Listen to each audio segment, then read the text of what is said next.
Good afternoon, and thank all of you for attending this press availability.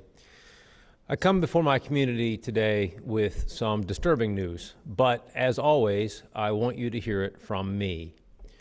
On July 26th, I was made aware by our independent inspector general of an email. And when I read this email, I became aware of an unauthorized, and I want to be clear about this, an unauthorized incentive program that had been instated by the commanders of one of our district stations. I immediately convened the deputy chiefs. I immediately directed them to ensure that no other such programs were ongoing within this department, and we initiated an investigation that I concluded with the responsible commanders today.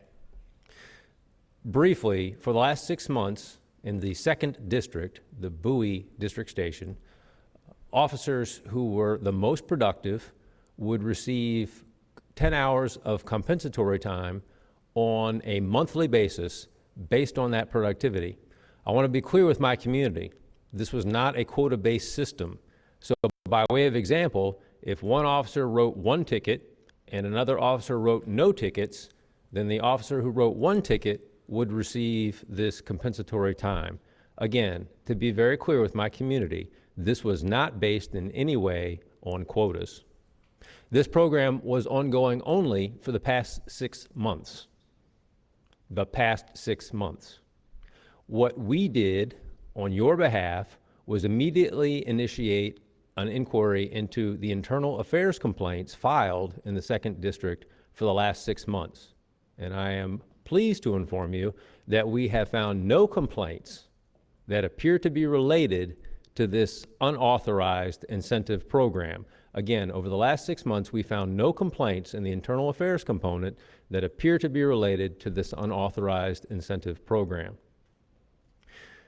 That said, I ended this program because I know that it has the potential to erode the public's trust in the men and women of this institution. I don't agree with it. It's not the appropriate manner to professionally police in 2019, and it's not acceptable in Prince George's County.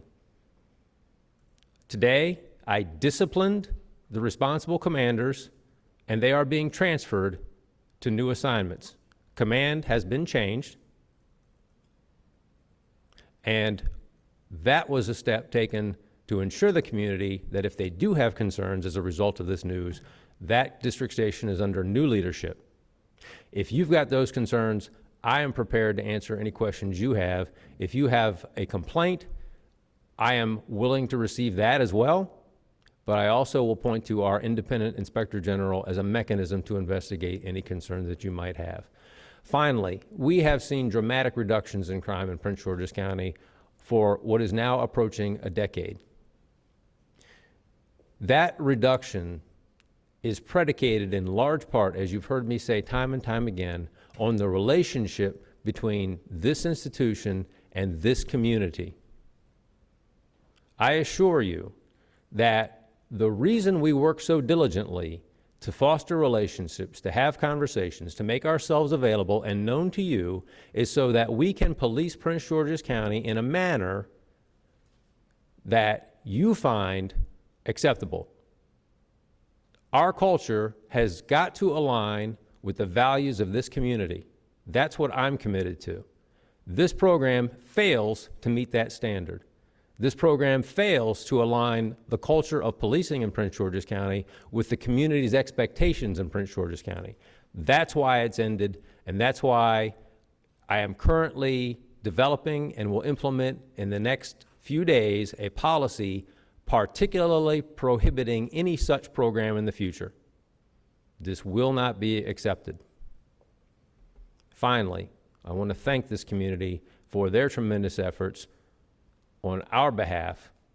I apologize on behalf of this institution if this creates any concern, but know that I am bringing this information to you because you have a right to know.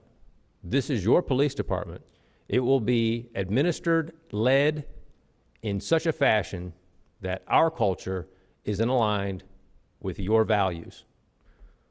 So with that, I will endeavor to answer any questions you might have. To make it clear, what they were doing is not illegal, but you feel that it was not something that you want them to do. Precisely. This conduct is not illegal, but I ended it. I did not agree with it because I believe that people could view this program through the lens of enforcement for the sake of incentive, and that is not in alignment with the culture and values in Prince George's County, and that is not the institution that we seek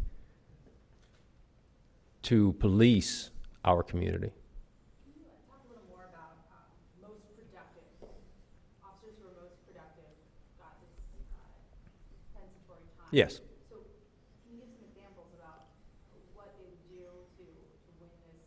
Again, this is not a quota-based system. That's important. That's the first thing I want my community to know. This wasn't, you must do X number of enforcement actions, because that would lead to concerns about arbitrary enforcement. This is as simple as saying, okay, a patrol squad has 8 members. If one person writes 8 citations, and the next writes 7, and the next writes 6, and you go right down in order to the last person writing 1, then the person who wrote 8 citations would receive the incentive.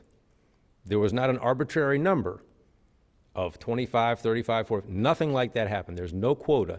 It's just the person who is most productive in enforcement at the end of that month would receive 10 hours of comp time.